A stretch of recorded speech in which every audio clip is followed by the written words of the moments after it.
Hey guys, and welcome back. Howlers here. In this episode, we're going to be looking at Rise of the Tomb Raider for a new game review episode. How does it compare to the last one? Is there any big changes? Overall, is it a better game? Let's find out.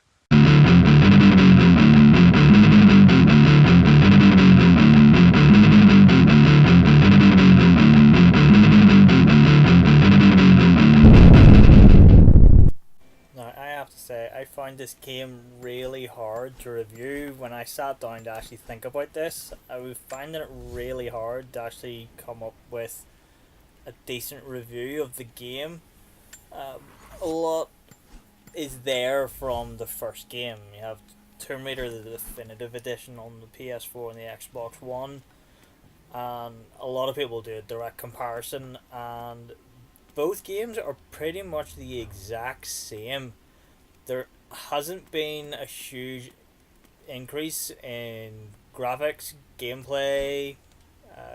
The story is completely different to the majority of it. Whole different storyline in this new game. But drastic changes, there isn't many.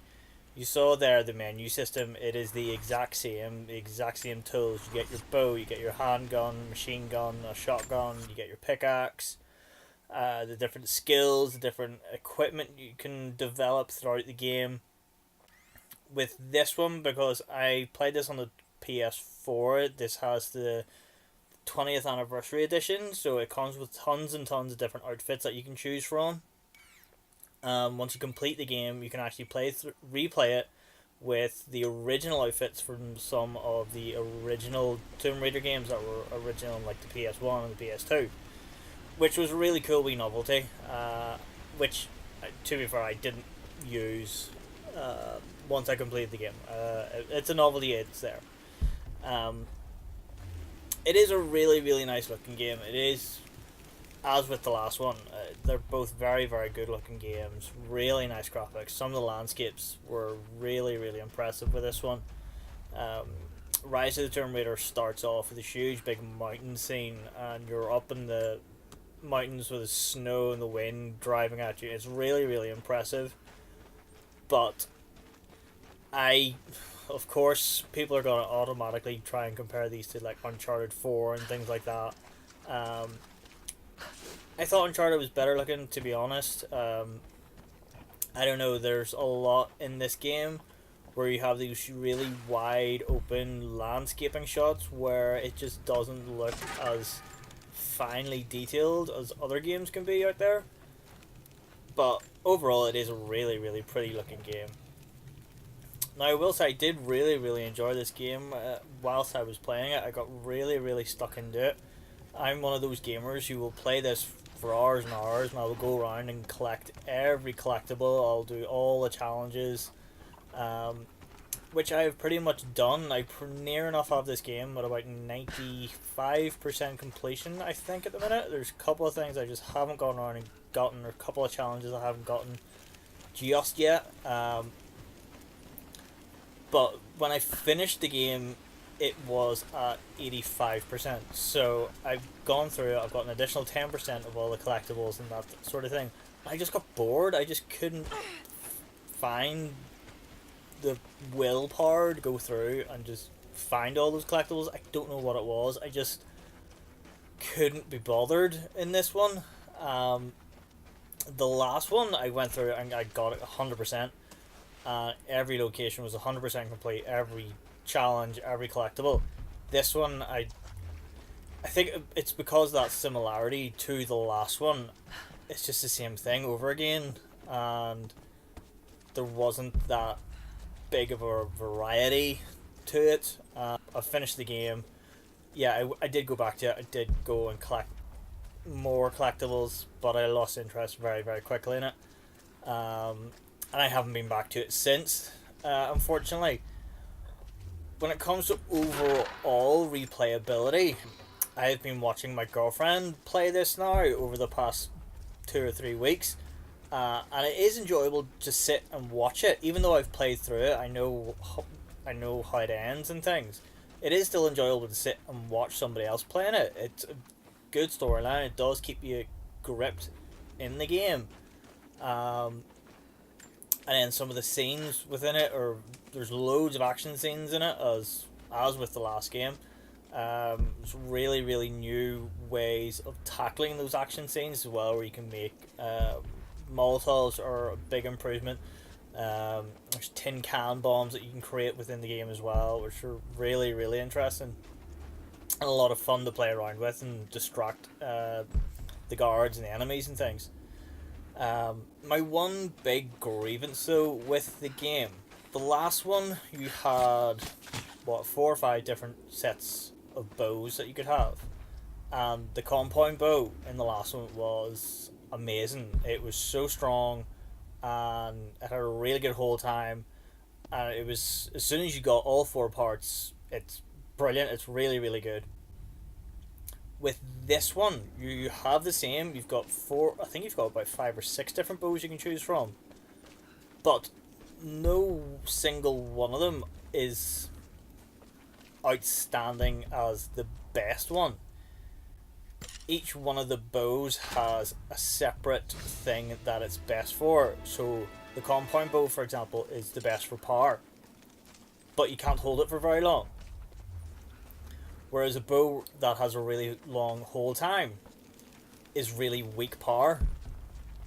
So it's more trying to get you to change weapons throughout the game, go back and forth and do change your kind of your game style of it.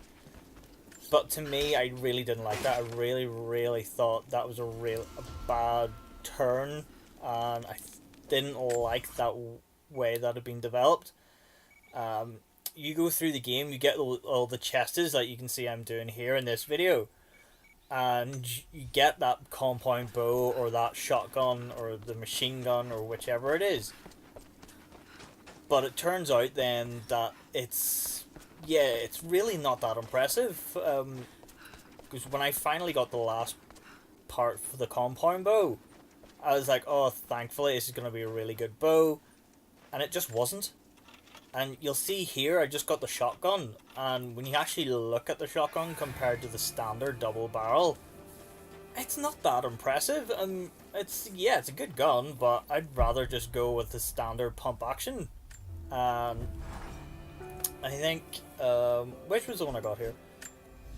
It's one of these two. It's, as you can see, like, yeah, the reload time of them is really good, but then it takes away your damage and takes away the stability of it as well. So you're really losing out one aspect of the weapon for another. And for the most of the game, I just stuck with the standard weapons that you get for the first time. When it came to the bow, I just used the compound bow because it's the best looking one and this is the stronger one. But I just kind of just felt like, well, I'll go with that one just because there wasn't anything better to go with almost. That being said, though, it was still thoroughly enjoyable. Like I said, I did enjoy it. It took me long enough to complete. It's not a hugely long game by any means. I think I took about 16 hours maybe to complete, so it's not hugely long. Overall thoughts though, if you liked the first game, you'll like this one. If you didn't like the first game, you'll probably not like this one either. I did get in contact with one of my friends who I know she didn't like the first game, but she prefers this game. Her reasoning was that this one had a bit less of the action and it had a bit less. It felt a bit more of the original games, like the old PlayStation 1, PlayStation 2 games. And it felt like a bit more of the original style of the Tomb Raider Lara Croft games. Which, yeah, I can kind of agree with. But I see them both as being, yeah, you buy one, you get this one. If you like the first, you like this one. But overall, yeah, I'd have to give it a 7 out of 10. Being generous as well. I would recommend it. It is enjoyable.